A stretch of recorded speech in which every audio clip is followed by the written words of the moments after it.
kami dari kelompok 6 yang beranggotakan saya Sony Alfian Ramadan, NPM 19133200128. Saya Alif Muhammad Miken Alamsyah Putra, NPM 19133200129. Saya Rosalina Medita, NPM 127. Saya Yulia Jasmine Aroyani, NPM 19133200131. Ya, jadi di dalam video kali ini kami akan mempresentasikan tentang materi geopolitik di Indonesia. Selamat menyaksikan. Yang pertama saya akan menjelaskan tentang pengertian geopolitik. Membicarakan pengertian geopolitik tidak terlepas dari pembahasan mengenai masalah geografi dan politik. Geo artinya bumi. Menurut Preston James, geografi artinya mempersoalkan tata ruang, yaitu sistem dalam hal menempati suatu ruang di permukaan bumi. Pengertian geopolitik menurut para ahli. Friedrich Ratzel, 1844-1904, dengan teori space, ia menyatakan, bangsa berbudaya akan membutuhkan sumber daya manusia yang tinggi dan akhirnya mendesak wilayah primitif bangsa. Rudolf Jelen, 1864-1922, dengan teori kekuatan yang mengatakan bahwa negara adalah entitas politik secara keseluruhan serta unit biologis dengan kecerdasan. Menurut Karl Haushofer, 1869-1946, dengan teori Pan-region ditemukan dasarnya dunia dapat dibagi menjadi 4 wilayah dunia dan dipimpin oleh negara unggul. Isi teori Pan-region adalah Lebensraum atau ruang hidup yang cukup, dan autarki atau swasembada. Dunia dibagi 4 Pan-region, yaitu Pan-Amerika, Pan-Asia Timur, Pan-Rusia India, dan Pan-Eropa Afrika.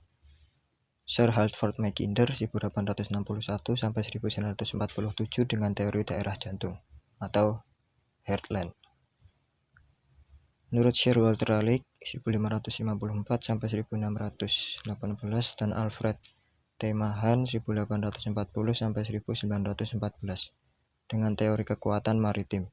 Isi teori adalah Sir Walter Raleigh mengatakan siapa yang menguasai laut akan mendominasi perdagangan dunia dan akhirnya akan menguasai dunia.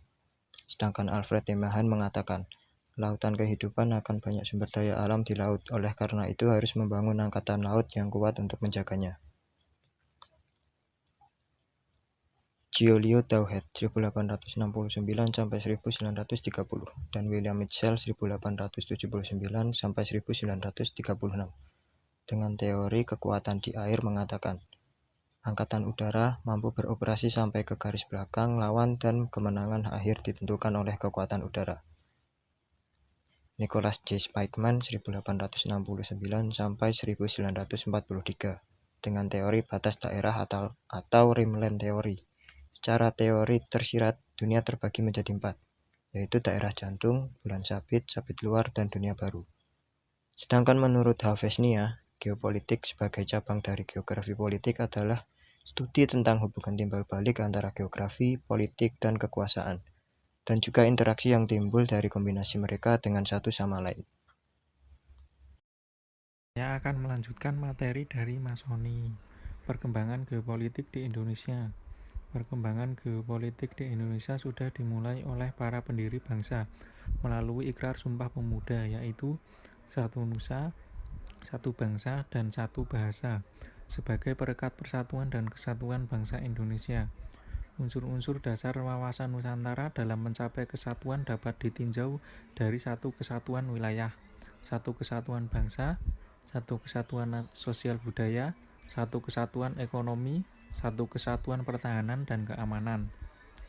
Bunyi wawasan Nusantara: wujud suatu negara kesatuan Republik Indonesia sebagai suatu negara kepulauan yang dalam kesemestaannya merupakan satu kesatuan politik, ekonomi, sosial budaya, dan pertahanan keamanan untuk mencapai tujuan nasional dan cita-cita perjuangan bangsa melalui pembangunan nasional segenap potensi darat, laut, dan angkasa secara terpadu.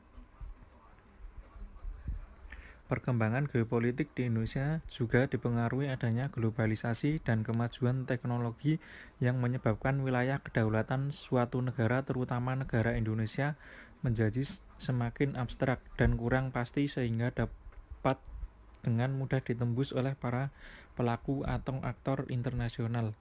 Kemudian adanya proses politik dan demokratisasi.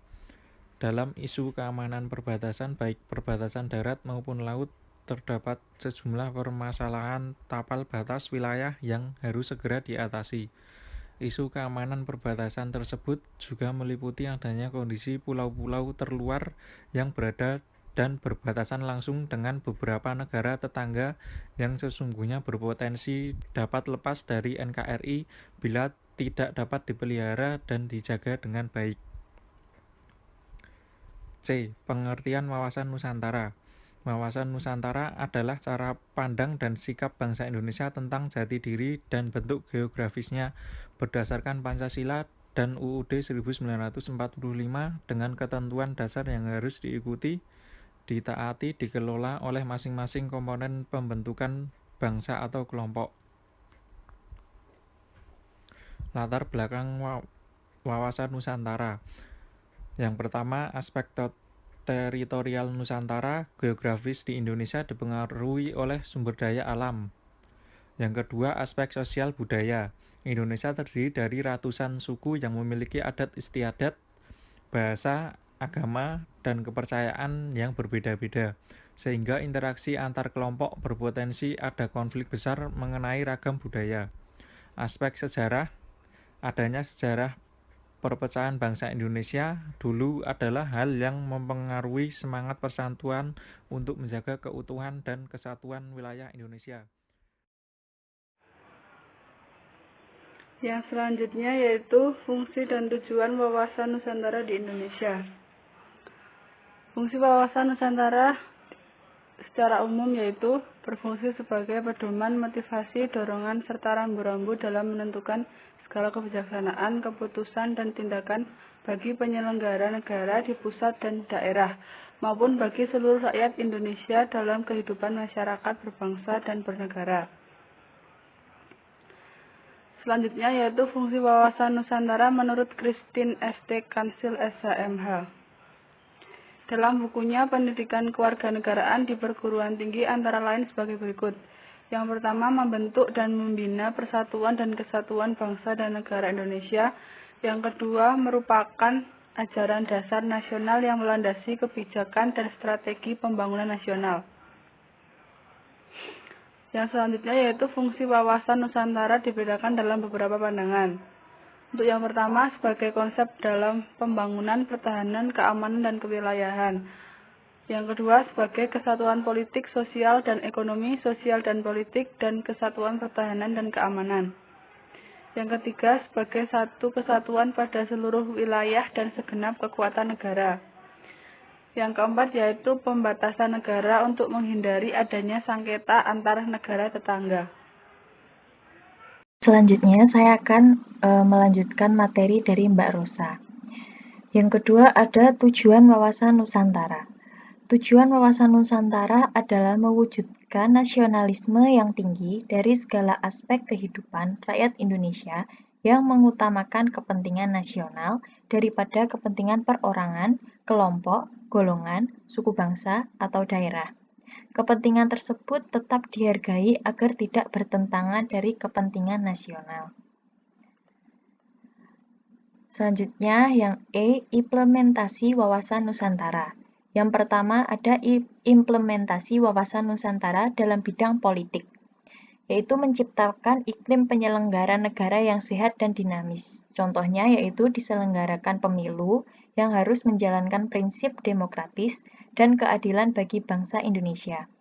Yang kedua ada implementasi wawasan Nusantara dalam bidang sosial budaya, yaitu menciptakan rasa saling menghormati dan menghargai segala perbedaan dari segi budaya, ras, suku, agama, maupun status sosial. Pengembangan budaya dan pariwisata untuk melestarikan kekayaan Indonesia.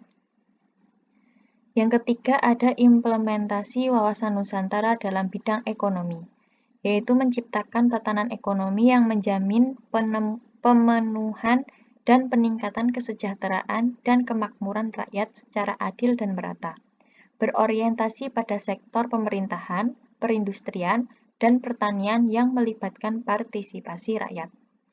Yang keempat ada implementasi wawasan Nusantara dalam bidang keamanan dan ketahanan nasional, yaitu menciptakan kesadaran cinta tanah air dan bangsa dengan membentuk sikap bela negara pada setiap warga Indonesia dan untuk membangun rasa solidaritas walaupun berbeda-beda. Seperti semboyan Indonesia yaitu Bhinneka Tunggal Ika. Oke, sekian dari kelompok kami. Apabila ada kesalahan kata, kami meminta maaf. Wassalamualaikum warahmatullahi wabarakatuh.